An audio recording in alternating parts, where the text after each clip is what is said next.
اسمعكم ملګرو نن موږ تاسو په دغه ویډیو کې د شپږمې ورځې درس تکراروي. شپږمې ورځ په درس کې یو څو شیان وو، مثلا د کیبورډ یو څو بټنې ولې دغه تکراروو. اولنی بټنه د اسکیپ، مثلا که چیرې موږ دلته یو کوچنۍ پنجره را خلاصه کړو، مثلا داسې یو پنجره موږ را خلاصه کړه، دې پنجرې د بندولو لپاره که موږ چې دغه اسکیپ بټنه وو، اسکیپ بټنه څنګه وو، د پنجره به بنده شي.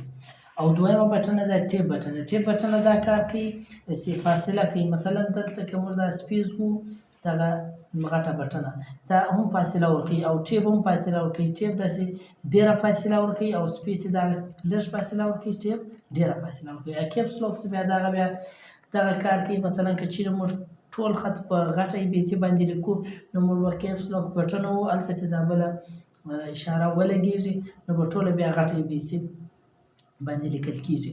دغه بټنه په پښتو او په فارسي کې ډېره نه استعمالیږي.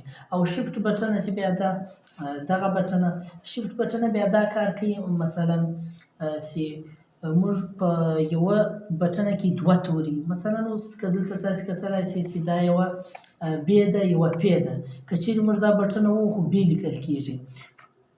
که چیرې موږ شفټ ورسره وو او بې وو، تاسې کتلی شئ چې دا پې ولیکل شوه. مثلا که په یوه بټنه کې دوه توري شفټ ورسره ونیسو، هغه دویم توری لیکي.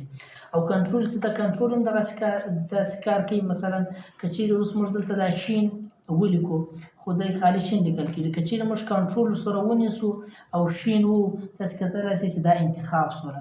وینډو هم دغه رقم کار کوي. آلټ چې ده، آلټ بیا دا کار ده، مثلا که چیرې موږ آلټ او F4 وو، مثلا آلټ ونیسو F4 وو، چې هر پروګرام هر شی موږ خلاص کړی هغه شی بندېږي. مثلا زه راځم اوس آلټ نیسم F4 وایم، کتلی شئ چې اوس دا MS Word چې ما خلاص کړی دی دا MS Word بندېږي.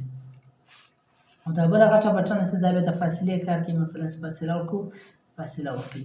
او دغه بټنې چې دي دا د اشارو ده، مثلا دلته اوس ما دغه خط لیکلی ده، که زه چیرې غواړم چې پورته ځم نو زه به دغه بټن باندې وم، تاسې کتلی شئ کرسر چې دغه پورته ولاړی، که چیرې تاسې کرسر کښته راولئ، تاسې کتلی شئ کرسر کښته راغلی، او که دې څنګ ته بیایاست، که دې څنګ ته بیایاست، د دغو بټنو په ذریعه تاسې ووهلی شئ. او انټر چې بیا دا انټر بیا مثلا که چیرې تاسې له دغې لیکې راکښته کېدل غواړئ، دویمې لیکې ته بلې لیکې ته راکښته کېدل غواړئ، تاسې به انټر ووهئ.